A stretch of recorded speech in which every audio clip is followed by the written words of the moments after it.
আজকে এই ভিডিওর মাধ্যমে আমি একটি অনুচ্ছেদ রচনা তোমাদের সাথে আলোচনা করতে চলেছি। অনুচ্ছেদ রচনাটি বর্ষণমুখর বাংলা। এই রচনাটি পঞ্চম শ্রেণী, ষষ্ঠ শ্রেণী, সপ্তম শ্রেণী, অষ্টম শ্রেণীর জন্য ভীষণ ইম্পর্টেন্ট। এই একটা টপিকের ওপর আজকে আমি 4টে রচনা এই ভিডিওতেই আলোচনা করতে চলেছি। তোমরা শেষ পর্যন্ত শোনো আর দেখো। দৃষ্টান্ত 1, বর্ষণমুখর বাংলা। আকাশ কালো মেঘে ঢেকে গেছে। একটু পরেই টিপটিপ করে বৃষ্টি পড়তে শুরু করলো। সেই বৃষ্টির শব্দে মন ভরে গেল। এমন বর্ষার দিনে বাংলার প্রকৃতি হয়ে ওঠে একেবারে নতুন। চারপাশে সবুজের ছোঁয়া, পুকুরে জল টলমল করে, রাস্তাঘাট ভিজে চকচক করে ওঠে। এই সময়টাকে বলে বর্ষণমুখর বাংলা।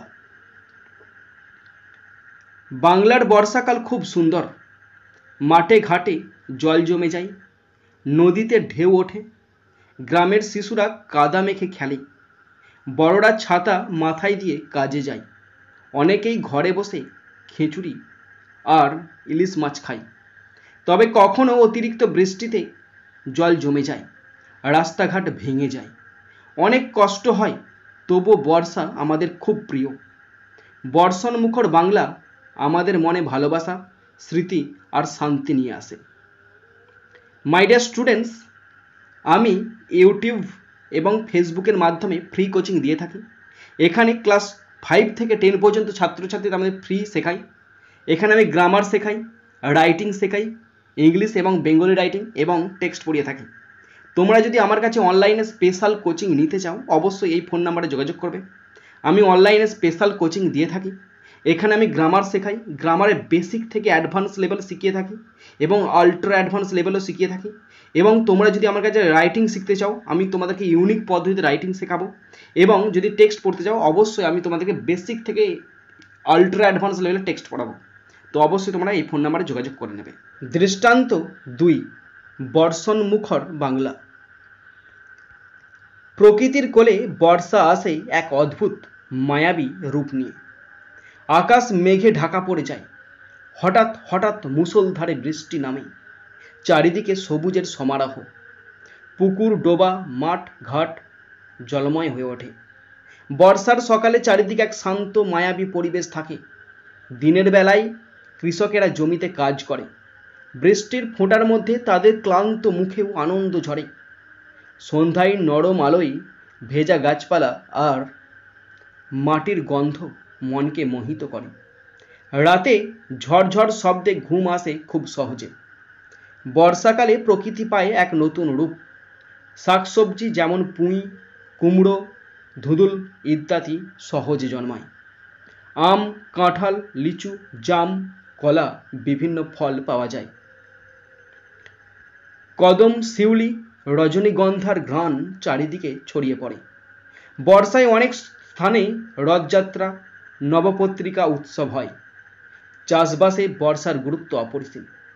ধান চাষের জন্য বর্ষার জল অত্যন্ত দরকার। তবে এই সময়ে বিভিন্ন রোগ ব্যাধি যেমন জ্বর, সর্দি, ডায়রিয়া, ডেঙ্গু ইত্যাদি দেখা দেয়। এইভাবেই বর্ষণমুখর বাংলা আমাদের প্রকৃতি, সংস্কৃতি ও জীবনের সঙ্গে মিশে আছে। এই ঋতু শুধু কষ্ট নয়, আনন্দেরও বাহক। দৃষ্টান্ত 3, বর্ষণমুখর বাংলা। বাংলার প্রকৃতি যেন সত্যি জাদুকরী। বর্ষা এলেই সে রূপে রসে ভরে ওঠে। আকাশ মেঘে ঢেকে যায়, হালকা হাওয়া বইতে থাকে আর বৃষ্টি টাপুর টুপুর করে পড়তে থাকে। সকালের আকাশ থাকে ধূসর, গাছের পাতায় জমে থাকে জলের ফোঁটা। দিনের বেলা শিশুরা ঘরের কোণে বসে গল্পের বই পড়ে, কেউ কেউ গান গায়।